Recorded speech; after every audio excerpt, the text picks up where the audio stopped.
The SACP is conspiring with anti-Zuma and ANC leaders to plot an exit from the tripartite alliance in a manner that can also guarantee its survival. Sources tell ANN7 that a concealed meeting was held on Tuesday between senior ANC leaders and the SACP on the sidelines of the SACP's 14th Congress, presently underway in Benoni.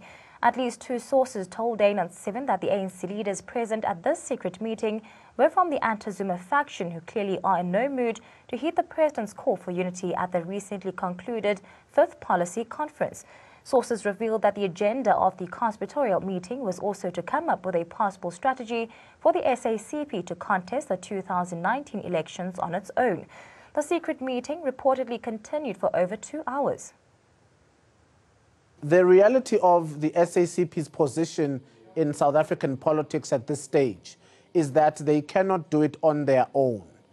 They would like to coerce ANC members to take them to the ballot box, but they are aware that they will not be able to make it as an independent political party. So this is an armed struggle in order to woo or to coerce or seduce ANC members to align themselves with the SACP, particularly people who are in the anti-Zuma camp, to join the SACP and hope and pray that they build a significantly big party in order to play in the political periphery in 2019 and beyond. So, of course, there would be a meeting, and at this stage they have to be private, I believe, because they're attempting a coup of sorts. This will attract people in the ANC to then vote for the SACP that goes on the ballot box.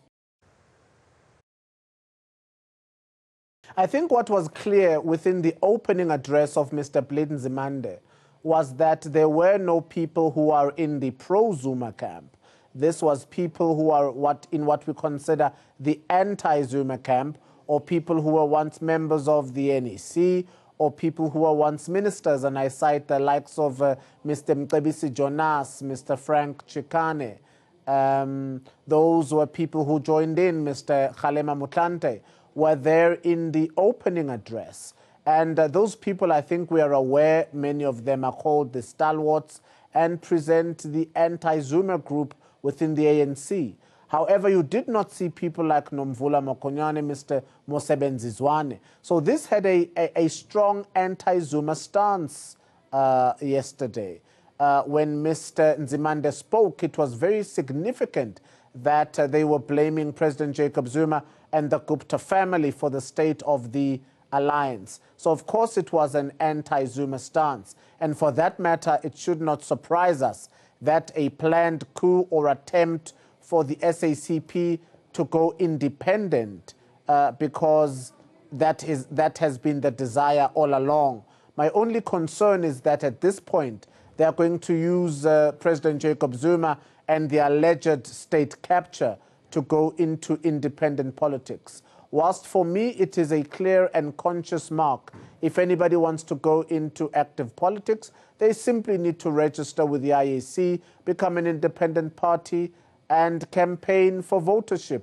They need not blame it on President Jacob Zuma. If they feel they can manage an electoral campaign, for that matter, they should just continue and attempt to get on the ballot box. If it is true that such a meeting had been held, it is a very serious matter. And in fact, I believe that the African National Congress will have to lodge an investigation to establish the facts of this, because this will be tantamount to a process of conniving to undermine the tripartite alliance, which in our minds would be a very, very serious misdemeanor, in fact, more than a misdemeanor, a serious crime, I would call it, against the revolutionary alliance that we had with the SACP and with COSATU. I believe it's a clear indication that the SACP, which is very, very critical about Zuma and Zuma's misconduct,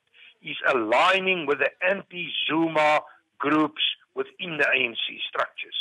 But then we must also take into consideration over the past, let's say, 2 years, There was a strong development in South African politics.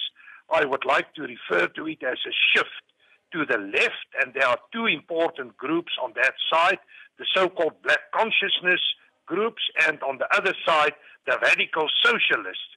And the radical socialists are working in the direction of a united front, something like the old United Democratic Front, and I believe that the SACP can also play a role in that direction.